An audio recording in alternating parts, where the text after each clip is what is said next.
사사기 3장 12절 말씀부터 23절 말씀까지 같이 읽습니다. 시작. 이스라엘 자손이 또 여호와의 목전에 악을 행하니라.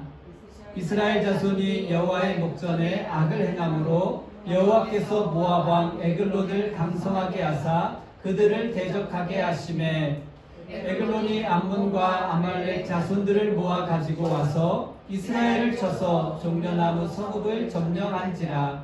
이에 이스라엘 자손이 모압 왕 에글론을 18해 동안 섬기니라.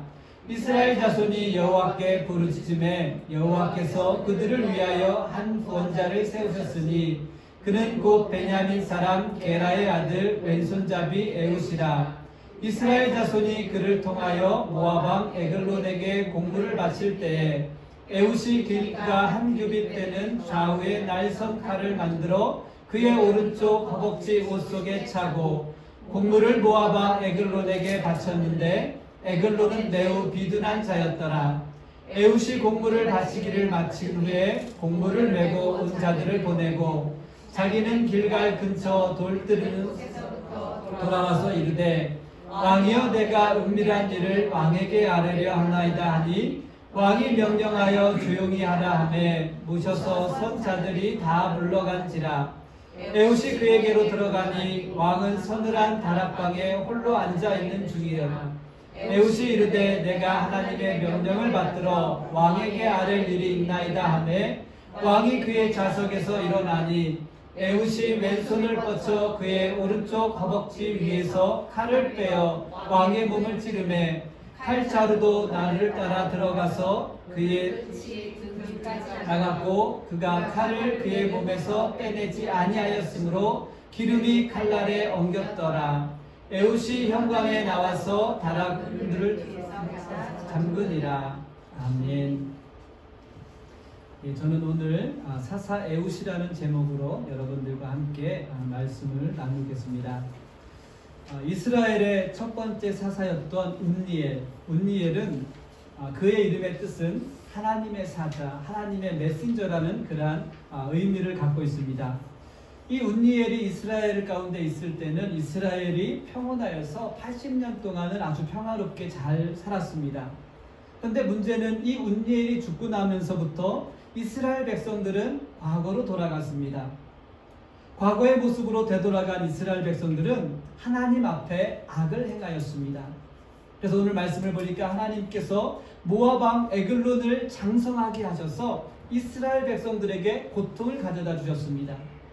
그러나 하나님은 사랑의 하나님이시기 때문에 에글론에게 고통당하는 이스라엘 백성들이 하나님을 찾고 부르짖을 때 에훗이라는 사람을 사사로 부르셔서 이스라엘 백성들을 구원하시는 모습이 오늘 본문 말씀에 나오고 있습니다.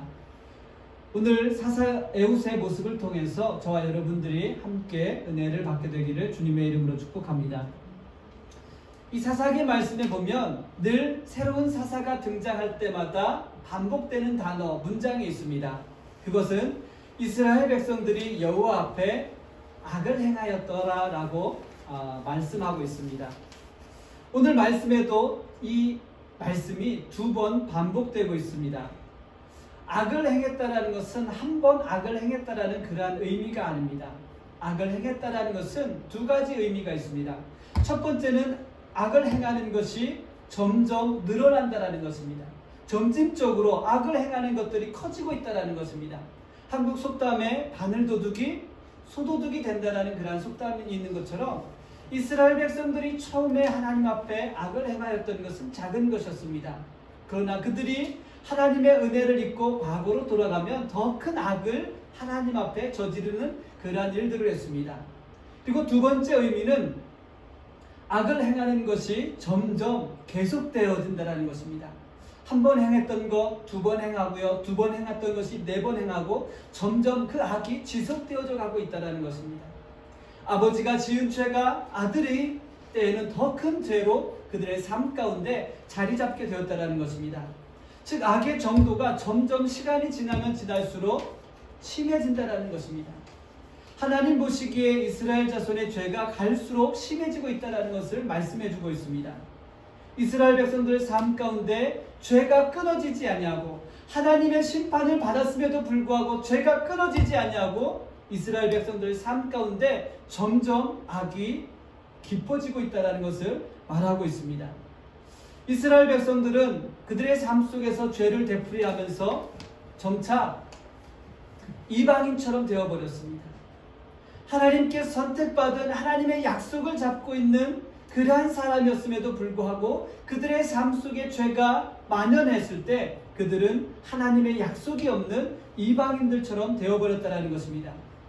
그래서 하나님은 악을 행하는 이스라엘 백성들을 심판하시기 위해서 모압 왕 에글론에게 고통을 당하게 하셨습니다. 그래서 모압 왕은 암몬 족속과 아말렉 족속을 모아서 이스라엘 백성들을 공격하였고 또 오늘 말씀해 보니까 종려나무 성을 함락시켰다라고 말씀합니다. 그리고 18년 동안 이스라엘 백성들을 고통 가운데 몰아넣는 그러한 일들을 했습니다. 이스라엘 백성들이 행한 악은 무엇일까요? 3장 말씀해 보면 온니아가 사사로 임했던 그 시절에 하나님께서 이스라엘 백성들에게 말씀합니다. 이스라엘 백성들이 하나님께 행했던 악은 하나님을 잊은 것이고 둘째는 이방신들을 섬기는 것이었습니다. 하나님을 잊었다는 것은 더 이상 그들의 기억 속에 하나님이 없다라는 것입니다. 하나님을 기억하지 않았다는 것은 더 이상 그들이 하나님의 말씀을 따라 살지 않았다는 것입니다. 하나님의 언약에 대해서도 그들이 신뢰하지 않았습니다. 하나님의 말씀보다 자신이 선택한 것을 따라 사는 삶을 그들이 택했다는 것입니다. 자신의 선택을 따라 살아간다는 것은 곧 자신이 하나님의 백성인 것을 포기하거나 아니면 자신이 하나님의 백성인 것을 잊고 살아가고 있다는 것입니다. 하나님의 백성이 아닌 스스로 이방인이 되는 길을 그들이 선택했습니다. 이스라엘 백성들은 하나님보다 이방인들이 하는 모습들을 더 좋아했습니다. 이방인들이 하는 모습이 더욱더 아름다웠고 그들이 갖고 있는 것들을 자신들이 갖고 싶어 했습니다. 그래서 이스라엘 사람들은 하나님을 잊고 이방인처럼 살아가려고 하나님께 제사를 드리지 않고 이방 신전에서 드려졌던 그 제사 행위에 참여하게 되었습니다. 그래서 이스라엘 백성들은 자신이 필요한 때를 따라서 필요한 때에 이방신들이 섬기는 그 제사의식에 참여했습니다. 물질의 풍요를 원하면 바알 신전에 찾아가서 아세라 신을 섬기는 그 신전에 찾아가서 그곳에 가서 제사에 같이 동참했습니다. 또 강한 힘을 갖기를 원하고 전쟁에 나가서 승리하기를 원했으면 모압 사람들이 섬기던 그모스 신에게 찾아갔습니다. 정말로 또 복을 받기 원하면 암몬 사람들이 섬기던 밀곰을 찾아가서 그에게 제사했습니다. 그리고 암몬 사람들처럼 자기 자식을 밀곰의 제물로 드리기도 했습니다. 밀곰을 섬기던 그 암몬 사람들의 신전에는 몸통은 사람인데 머리는 소를 하고 있습니다. 그리고 그 소가 손을 이렇게 내밀고 있습니다. 그 암몬 신상에는 7가지 제물이 한 번에 들어가는데 마지막 제물이 아이였습니다. 이렇게 신전에 소의 얼굴을 하고 있는 그 신상에 자기 아이를 올려놓는 거예요. 그리고 밑에서 불을 태워서 그 7가지 제물이 한 번에 다 태워버리는 것입니다. 산채로 아이를 올렸기 때문에 여러분 어떻겠습니까? 여러분 뜨거우면 아이가 울겠죠. 그 아이의 울음소리를 부모가 듣지 못하도록 큰 북을 그 신전에서는 울렸다고 합니다. 그런데 이스라엘 사람들이 그 암몬 사람들이 섬기던 그 밀곰 신상에 가서 자기 자녀를 그렇게 올려놓고 제사를 드리면서 복을 받기를 원하는 마음을 가지고 그 제사에 참여했다고 합니다. 그래서 하나님은 모압 왕 에글론을 장성하게 하셔서 이스라엘 백성들 가운데 고통당하게 하시면서 그들이 하나님께 돌아올 수 있도록 길을 열어주시는 것입니다. 모압 왕 에글론이 이스라엘 백성들을 공격해서 종려나무 성, 이 종려나무 성은 여리고 성입니다. 여러분, 이 여리고 성을 모압 왕 에글론에게 빼앗기게 만드셨습니다. 여러분, 우리가 잘 알고 있는 것처럼 여리고 성은 어떤 곳이죠? 그들이 가나안 땅을 점령하면서 처음으로 얻은 성이었습니다. 철옹성이었지만 하나님의 은혜로 그 성을 얻게 되었습니다. 역사가들의 자료에 의하면 이 여리고 성은 역사도 깊고 경제적으로도 윤택하고 군사적으로도 아주 높은 가치가 있는 그런 성이었습니다. 그곳에는 물이 풍부해서 종려나무가 팜추리가 무성하게 자라는 곳이었습니다. 그래서 그곳을 종려나무성이라고 부르는 것이었습니다. 그런데 하나님께서 값없이 그들에게 주신 그 철옹성을 하나님께서는 다시 모압 왕 에글론에게 갖게 하셨습니다. 하나님께서 하나님의 백성으로 살아가지 않는 이스라엘 백성들에게 하나님께서 주셨던 것을 빼앗아서 다시 이방 사람들에게 주셨다는 것입니다. 하나님의 백성으로 살아가지 않는 이스라엘 백성들, 하나님께서 그들에게 거저주셨던 그 놀라운 은혜들을 빼앗아서 다시 이방 사람들의 손에 얹어주셨다는 것입니다. 여러분, 하나님께서 값없이 주신 것을 다시 거두어가신 것입니다. 하나님께서 값없이 주신 것이지만 그것들은 하찮은 것들이 아니라는 것입니다. 하나님께서 주신 은혜를 우리가 생각해 보면 하나님께서 우리에게 주신 은혜는 분명히 값없이 주신 것입니다. 대가를 지불하지 않냐고 하나님께서 우리에게 거저 주셨기 때문에 우리가 선물로 받은 것이 하나님의 은혜입니다. 그러나 그 은혜를 잘 생각해 보면 그 은혜는 값으로 환산할 수 없는 것이 바로 하나님의 은혜입니다. 만약에 우리에게 하나님의 은혜를 값으로 환산하였다 할지라도 우리에게는 그것을 지불할 만한 능력이 없기 때문에 하나님께서는 우리에게 그냥 거저 주신 것이 바로 하나님의 은혜라는 것입니다. 이스라엘 백성들이 가나안 땅을 점령하면서 제일 처음에 얻은 그 여리고성도 그러한 은혜라는 것입니다. 이스라엘 백성들에게는 하나님의 은혜를 지불할 만한 능력이 없었습니다. 도저히 지불할 수 있는 그러한 가치가 이스라엘 백성들에게는 없었습니다.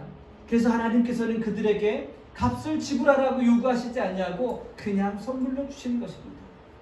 그러나 이스라엘 백성들은 그 하나님의 은혜를 잊기 시작했습니다.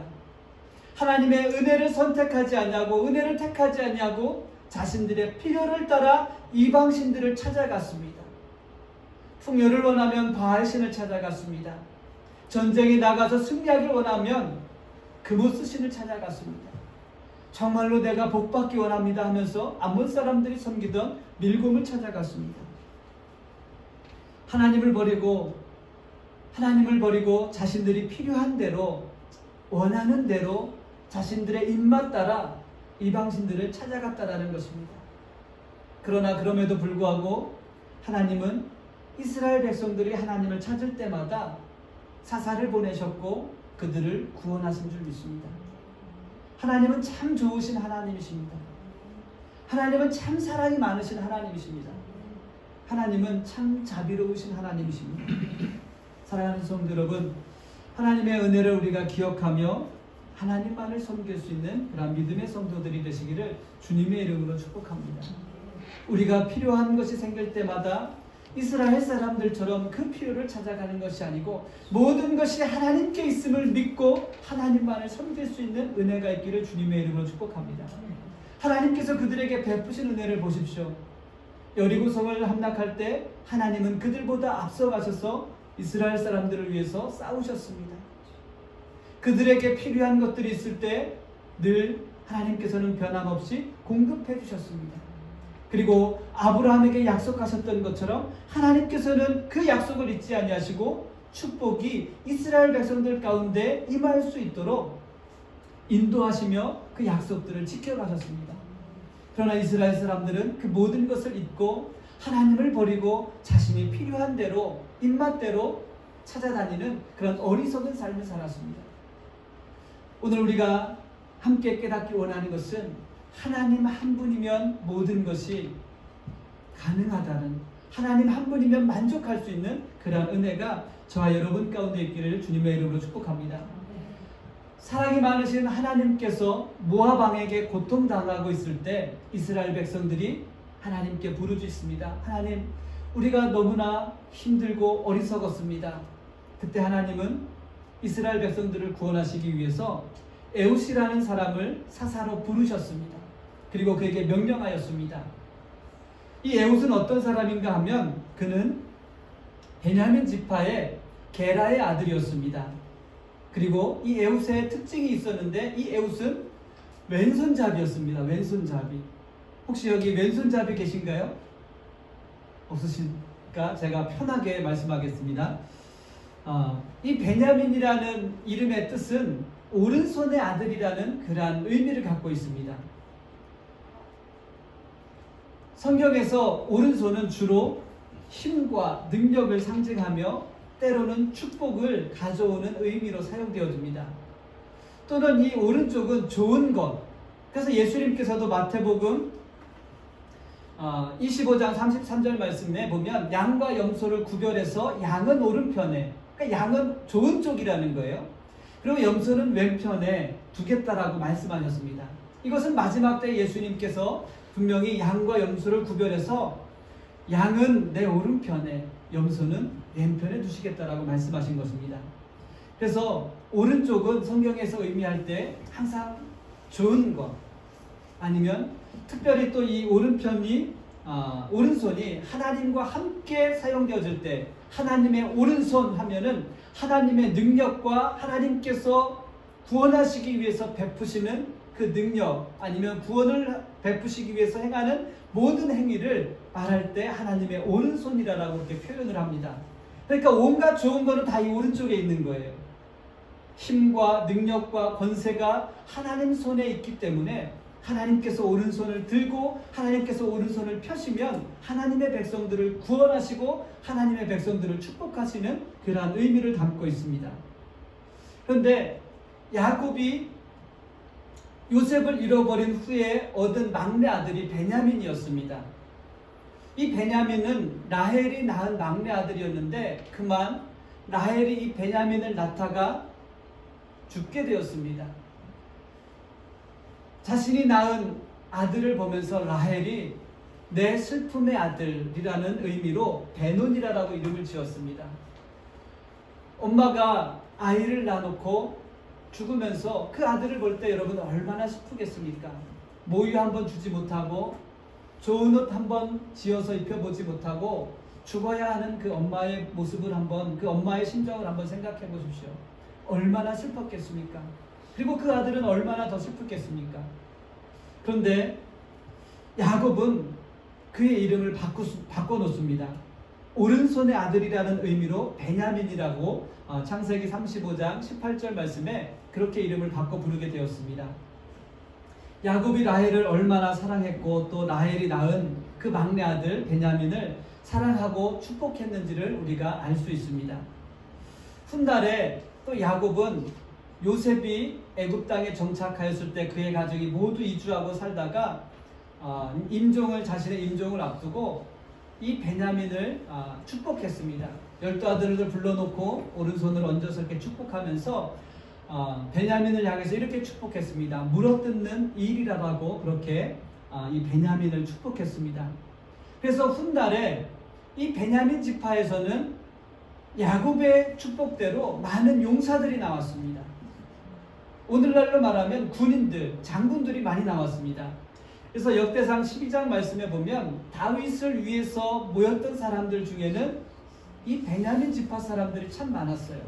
활도 잘 쓰고 양손을 자유롭게 쓸 수 있는 그러한 위대한 용사들이 많이 나왔다라는 것입니다. 즉 베냐민이라는 이름은 축복과 힘을 상징하는 것처럼 여겨졌던 것이었습니다. 그런데 이 베냐민 지파에서 출생한 에웃은 좀 달랐습니다. 그는 왼손잡이였습니다. 왼손잡이라는 것은 우리가 오른손보다 왼손을 잘 사용한다라는 그런 의미가 아닙니다. 성경적인 의미는 왼손잡이라는 것은 오른손이 막혔다라는 것입니다. 오른손이 이렇게 묶였다라는 것입니다. 아무리 오른손에 힘이 있어도 묶이면 여러분 이 오른손을 쓸 수 없다라는 의미입니다. 축복이, 그에게 가야 할 축복이 막혔다라는 그런 의미를 갖고 있습니다. 즉 다시 말하면 그에게는 오른손에 장애가 있다라는 것입니다. 오른손에 장애가 있어서 이렇게 뒤로 묶인 것 같은 그러한 사람이라는 것입니다. 오른손에 아들, 온갖 힘과 축복을 상징하는 오른손이 막혀있는 그 에훗. 어떻게 보면 인간적으로 참 불쌍하고 축복받지 못한 출생이라는 것을 우리가 알 수 있습니다. 더욱이 용사의 집안에서 장애를 갖고 태어났기 때문에 이 많은 사람들이 에훗에 대해서는 기대하지 않았고 또 그 가문에서 주목받지 못하는 그러한 사람들이었을 것입니다. 용사의 가문에서 태어나서 역사에 기록을 남길 만한, 우리나라로 말하면 이순신 장군, 을지문덕 장군, 그런 장군이 되기를 기대했지만 그가 태어나면서부터 장애를 갖고 태어났기 때문에 그런 인물이 되기는 글렀다. 그냥 잘 살다가 죽으면 그것으로 만족하겠다라는 어떤 그러한 인물이 바로 에훗이었습니다. 그러나 에훗이라는 그의 이름의 뜻은 정반대의 뜻을 갖고 있습니다. 영광과 힘이 어디에서부터 나오는가? 보통 사람들은 자신의 힘과 자신의 영광이 자신의 손에서 나온다라고 생각을 합니다. 그러나 에훗이 질문을 던집니다. 나의 영광과 힘이 어디로부터 오는가? 여러분, 이 질문을 우리 자신에게 한번 스스로에게 던져보십시오. 나의 영광과 힘이 어디로부터 나오는가? 자신에게는 용사에게 기대할 수 있는 그러한 힘과 능력과 권세는 없지만 자신의 힘과 영광은 하나님께로부터 온다라는 그러한 의미를 이 에훗이라는 이름에 갖고 있다는 것입니다. 대부분 장애 없이 태어나서 살아가는 사람들의 모습을 보면 자신의 힘과 영광이 나에게 있는 것처럼 여길 때가 너무나 많습니다. 그래서 사람들은 자신의 힘을 키우기 위해서 오늘도 열심히 노력합니다. 개인뿐만 아니라 모든 단체나 국가들도 힘을 키우기 위해서 일을 합니다. 제가 생각할 때는 교회도 예외는 아니라고 생각을 합니다. 교회도 열심히 키우려고 합니다. 그런데 분명한 것은 분명한 목적이 있어야 되겠죠. 에훗의 이름의 의미처럼 우리의 힘과 영광이 무엇을 위한 것인가 라는 것을 우리가 늘 우리의 삶 속에 스스로 질문하고 답할 수 있어야 합니다. 또한 교회도 그 질문에 답을 할 수 있어야 합니다. 교회의 힘과 영광은 어디로부터 오는가? 우리의 영광이 무엇을 위한 것인가 라는 것을 교회가 스스로 답하고 질문하고 답할 수 있어야 합니다. 여러분, 우리의 힘이 우리의 영광이 될 수 있겠지만 우리의 힘이 과연 하나님의 영광이 될 수 있는지는 한번 우리가 진지하게 고민하고 생각해 보아야 합니다. 교회의 힘이, 교회의 사이즈가 과연 하나님께 영광이 되고 있는지 우리가 질문하고 답할 수 있어야 합니다. 여러분, 우리의 연약함을 아는 것이 하나님의 영광이 되는 것을 우리가 믿어야 합니다. 우리의 연약함이 곧 하나님의 영광이라는 것입니다. 성경을 보면, 구약 성경을 보면 이스라엘 백성들, 그리고 신약 성경을 보면 사도행전 이후에 교회가 생기게 되었습니다. 그러나 모두 동일한 것은, 모습은 다르지만 그들 가운데 공통점으로 찾을 수 있는 것은 그들이 연약할 때 하나님께 영광이 되었다는 것입니다. 교회가 연약할 때 하나님께 영광이 되었고, 이스라엘 백성들이 연약해졌을 때 하나님을 찾고 하나님의 능력과 하나님의 영광이 그들 가운데 나타나게 됐다는 것입니다. 교회도 박해 가운데 연약했지만 그들이 하나님을 찾을 때, 하나님께서 그들에게 주신 말씀을 잡고 믿음을 붙잡고 있을 때 그것이 하나님께 영광이 되었다는 것입니다. 제가 한 가지 예를 들어보겠습니다. 우리가 잘 알고 있는 것처럼 사도 바울이 예수님을 만나기 전에는 어떤 사람이었습니까? 그는 사울이라는 이름을 갖고 있었습니다. 큰 자라는 의미입니다. 그래서 스데반 집사님이 죽을 때, 순교당할 때 그 자리에 증인으로 섰던 사람이었습니다. 그런데 그것도 성이 안 차서 로마 총독에게 내가 유대인들을 잡아올 수 있는 그런 권리를 달라고 그렇게 요구를 하고 그리스도인들을 잡으러 가기 위해서 다메섹 길에서 예수님을 만났습니다. 예수님을 만나기 전까지는 자신의 힘을 자랑하던 사람이었습니다. 큰 사람이었습니다. 그것이 하나님께 영광이 되는 줄 알고 있었던 사람이었습니다. 그러나 예수님을 만나고 그가 변화되었습니다. 예수님을 만난 뒤에는 자신의 연약함을 기뻐하는 사람으로 변하게 되었습니다. 자신의 연약함이 하나님께 영광이 된다는 것을 깨달았던 사람이었습니다. 그래서 바울이 고린도 후서 12장 9절에서 10절 말씀에 이렇게 고백을 합니다. 이는 내 능력이 약한 데서 온전하여 짐이라 하신지라. 그러므로 도리어 크게 기뻐함으로 나의 여러 약한 것들에 대하여 자랑하니 이는 그리스도의 능력이 내게 머물게 하려 함이라. 그러므로 내가 그리스도를 위하여 약한 것들과 능력과 궁핍과 박해와 공고를 기뻐하노니 이는 내가 약한 그때의 강함이라라고 바울이 고백을 합니다. 사람이 바뀌어도 어쩌면 이렇게 확 바뀌어버릴 수 있을까요? 예수님을 만나기 전까지는 자신의 강함을, 자신의 지식을, 자신이 율법을 행하는 것을 자랑하였던 사람이었습니다. 그것이 하나님께 영광이 되는 것으로 알고 믿고 그렇게 행했던 사람이었습니다. 그러나 그가 예수님을 만나고 약해지고 더 약해지고 더 약한 자리로 내려가서 자신의 그 연약함 가운데 하나님의 능력이 머물러서 하나님의 영광이 하나님께 영광 돌릴 수 있는 그러한 삶을 바울이 살아갔다라는 것입니다. 사랑하는 성도 여러분, 우리의 힘과 영광은 우리 하나님께서 우리에게 은혜를 베푸신 것을 알고 하나님께서 우리에게 은혜 베푸실 것을 믿고 약해지는 것입니다.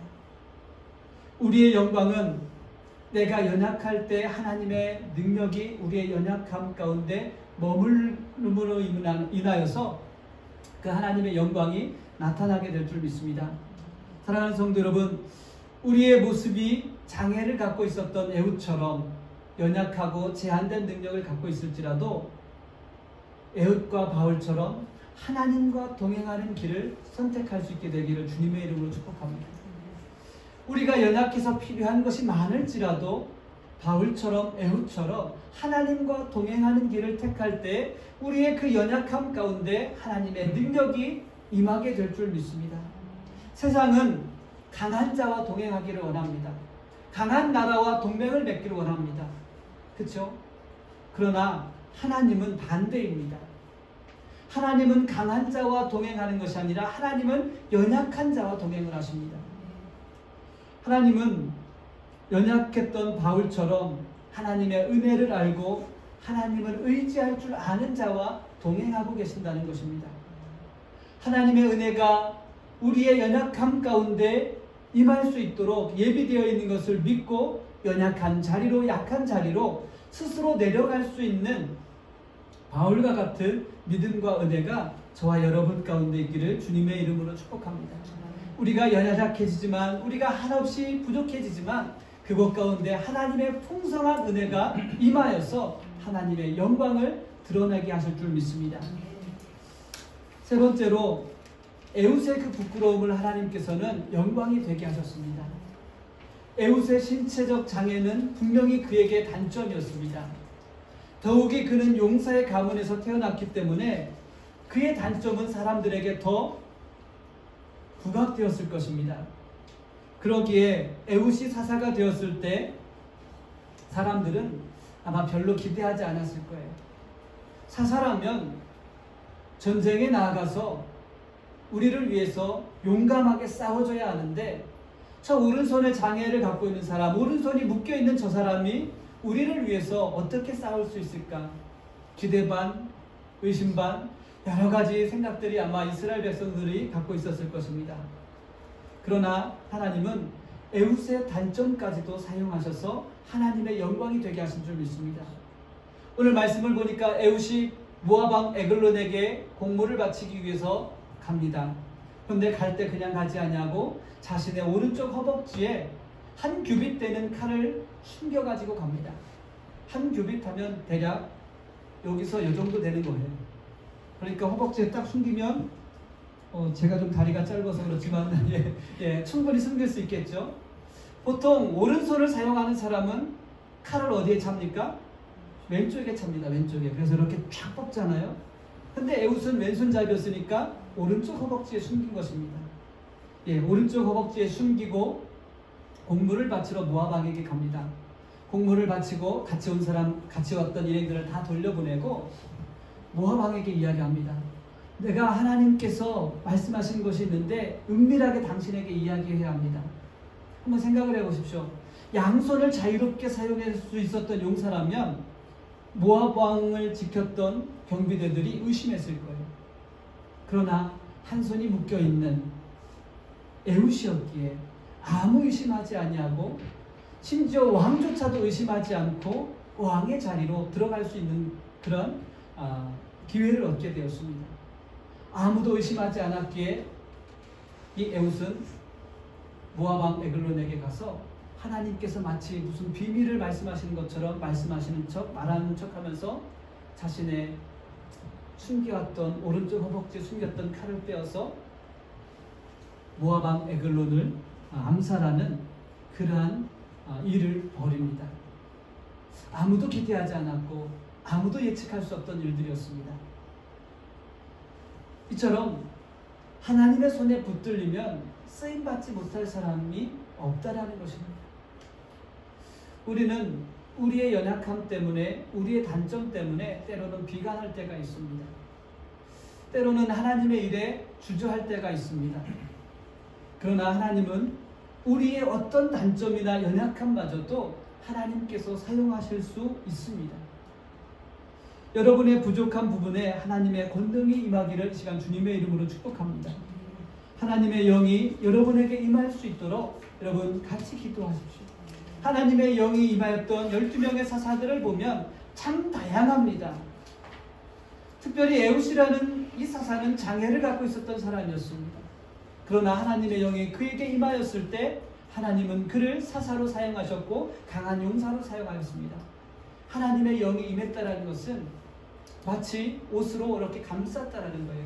우리가 겨울 되면 물론 이 텍사스는 긴 코트를 입을 일이 없지만 그 코트로 모든 것을 이렇게 감싸는 것처럼 그렇게 감쌌다라는 것이 하나님의 영이 임했다라는 것입니다.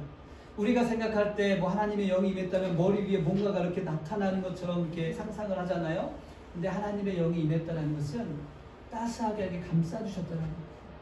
왜요? 연약하기 때문에, 부족하기 때문에, 누구보다 사랑이 필요하기 때문에 하나님의 영이 그렇게 에훗을 감싸주시고 입혀주셨다는 것입니다. 사랑하는 성도 여러분, 여러분에게 하나님의 영이 임하여서 우리의 모든 부족한 부분을 따스한 사랑으로, 하나님의 사랑으로 덮어주시는, 덮임받는 그러한 은혜를 누리게 되기를 주님의 이름으로 축복합니다. 분명히 에훗의 오른손에는 힘이 없었습니다. 그의 손에는 권세도 없었습니다. 그러나 그가 그의 이름처럼 하나님의 영광을 나타나기 원했을 때 하나님은 그의 왼손을 사용하였습니다. 아무도 누가 하나님께서 그의 왼손을 사용하리라고는 기대하지 않았습니다. 예측하지도 못했습니다. 그러나 하나님께서는 그의 왼손을 사용하신 줄 믿습니다. 다른 사람들은 에훗의 오른손을 보았지만 하나님은 그의 믿음과 그의 마음을 보신 줄 믿습니다. 하나님은 그의 마음과 그의 믿음을 보셔서 하나님의 영광을 나타낼 수 있도록 그를 사용하신 줄 믿습니다. 여러분, 대부분의 사람들은 자신의 오른손, 자신이 열심히 준비한 어떤 그 특정한 부분에 하나님의 능력이 그리고 하나님의 권세가 임하게 되기를 원합니다. 왜냐하면 내가 이렇게 열심히 준비했을 때 하나님께서 조금만 더 도와주시면 내가 유명해질 수 있고 내 영광을 나타낼 수 있기 때문에 그렇게 하나님께 기도를 합니다. 그러나 에훗은 정반대였습니다. 하나님, 내가 부족하고 내가 장애를 갖고 있지만, 내가 단점을 갖고 있지만 이곳을 하나님께서 사용하여 주옵소서. 오른손의 아들이라는 의미를 갖고 있었지만 그는 하나님께서 나를 이렇게 지으신 것을 믿으며 하나님의 영광이 자신의 왼손을 통하여서 나타나기를 기대하고 또 믿음으로 간구했던 믿음의 사람이었다는 것입니다. 사랑하는 성도 여러분, 우리에게도 분명히 단점은 있고 약점도 있습니다. 그러나 그곳에 하나님의 능력과 하나님의 영광이 임하게 되기를 다시 한번 주님의 이름으로 축복합니다. 사람들의 눈에는 나의 단점이 잘 보이기도 합니다. 그러나 하나님께서 보실 때 나의 단점은 하나님께서 가장 위대한 것을 갖고 계시는 것으로 바라보고 계시는 줄 믿습니다. 사람들이 에웃을 볼 때, 에웃의 오른손을 볼 때 저건 분명히 저의 단점이야, 저의 약점이야. 그러나 하나님께서는 그의 약점을 보시는 것이 아니고 그의 가장 위대함, 그의 믿음, 그의 왼손을 바라보시고 그를 축복하시고 그를 사용하셔서 이스라엘 백성들을 구원하시는 도구로, 사사로 사용하신 줄 믿습니다.